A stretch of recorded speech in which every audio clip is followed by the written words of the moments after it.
If you remember, there are some files where we are inserting our database credentials directly, which are the database module,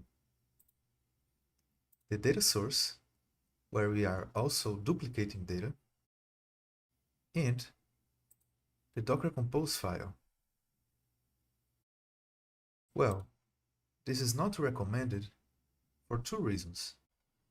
First, this data may be sensitive, and database credentials actually are.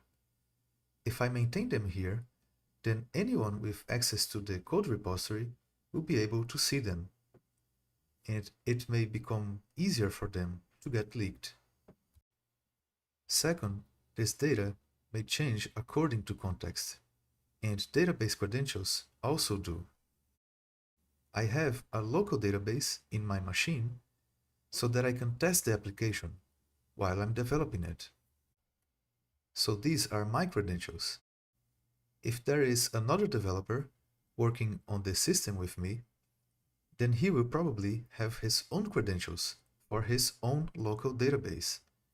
So these credentials would not work for him.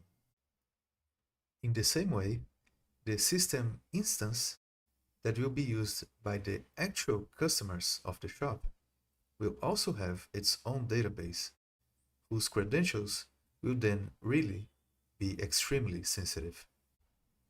Well, I think it's already clear enough why we can't maintain these here anymore.